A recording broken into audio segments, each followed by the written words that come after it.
இன்றைக்கி நம்ம வீட்டு ஹெல்த்தி ஃபுட்டு பார்க்க போகிறோம். எல்லாமே எங்கள் மாடி தோட்டத்தில் விளைஞ்சதை வச்சு இன்றைக்கி நான் பண்ணியிருக்கேன்.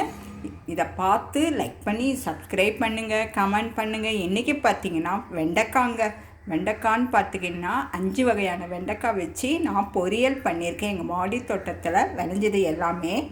இந்த வெண்டைக்கான்னு எடுத்துக்கிட்டோன்னா நிறைய பேருக்கு மூளை செயல்பாடை நல்லபடியாக வச்சுருக்கோன்ட்டு ஞாபக சக்தி தெரியும். அது தவிர கல்லீரை நல்ல செயல்பாடாக நல்லபடியாக வச்சுக்கோங்க. நோய் எதிர்ப்பு சக்தி அதிகமாக இருக்குங்க. ஸ்கின்னுக்கு ரொம்ப நல்லதுங்க இந்த வெண்டைக்காய். அது தவிர எடையை குறைக்கிறவங்களுக்கு ரொம்ப நல்லது. கண்ணை நல்லபடியாக வச்சுக்கோங்க. ரத்தத்தில் உள்ள சர்க்கரை அளவை கட்டுப்படுத்துதுங்க. இதயத்தை ஆரோக்கியமாக வச்சுக்கோ. நார்ச்சத்து அதிகமாக இருக்குங்க இந்த வெண்டைக்காயில்.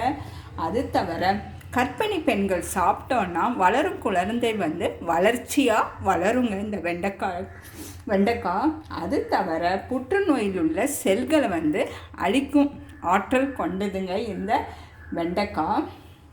வளரும் குழந்தைகள் சாப்பிட்டா நினைவாற்றல் அதிகரிக்குங்க.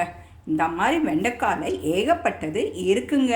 இங்கே பார்த்தீங்கன்னா கொய்யாவும் இலையை போட்டு வெந்தயம் போட்டு டீ பண்ணியிருக்கேன். இது சுகர் இருக்கிறவங்களுக்கு சாப்பிட வேண்டியதுங்க. இது சாப்பிட்டோன்னா அடிக்கடி நம்ம இன்சுலினுக்கு ஊசி போட தேவையில்லைங்க.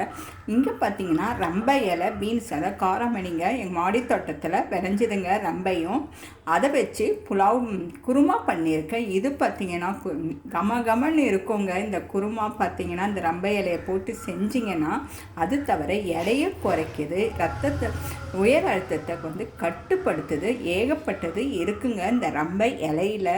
இங்கே பார்த்தீங்கன்னா 15க்கும் மேற்பட்ட கீரைகள்ங்க. முக்கிரட்டு கீரை, பண்ணைக்கீரை, வெள்ளைக்கீரை, மாயான் கீரை, கொடிப்பசலை, பச்சை சிகப்பு, முடக்கத்தாங்கீரை, பொன்னாங்கண்ணி கீரை, பச்சை சிகப்பு, காணாவாழைக்கீரை, மஞ்சள் கரிசலாங்கண்ணி, வெள்ளை கரிசலாங்கண்ணி, அந்த மாதிரி 15 வகையான கீரையை வச்சு நான் குழம்பு பண்ணியிருக்கேங்க. இது பார்த்திங்கன்னா உடலில் இருக்க உறுப்புகளை ஒவ்வொரு உறுப்பையும் பாதுகாக்குதுங்க. அந்த மாதிரி நம்ம வீட்டில் இருக்க பொருளை வச்சே நான் எல்லாம் பண்ணது. நீங்களும் இந்த மாதிரி வளர்த்து சாப்பிட்டு நம்ம ஆரோக்கியமாக இருக்கலாம். இந்த மாதிரி கீரைகள்னால் நம்ம உடலில் சேர்றப்போ ஒவ்வொரு பயன்களை கொடுக்குதுங்க. நம்ம ஃபஸ்ட்டு ஆரம்பிக்கிறப்ப கொஞ்சம் இதாக இருக்கும். அப்புறம் நம்ம வீட்டில் இருந்தே நம்ம ஒவ்வொரு பொருளையுமே சேகரிச்சுக்கலாங்க.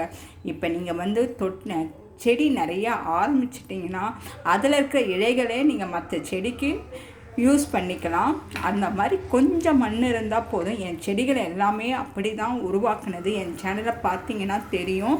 நீங்களும் இந்த மாதிரி வளர்த்து சாப்பிட்டு ஆரோக்கியமாக இருக்கலாங்க. எவ்வளோ காசு கொடுத்தாலும் இந்த மாதிரி நமக்கு சாப்பாடு கிடைக்காதுங்க. ஸோ இயற்கையாக நம்ம வளர்க்குறோம். எந்த வகை ரசாயன பொருளாமல் நம்ம செய்கிறோங்க.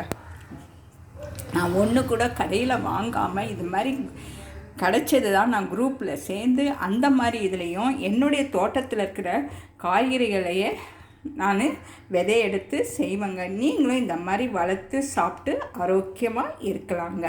தேங்க்யூ.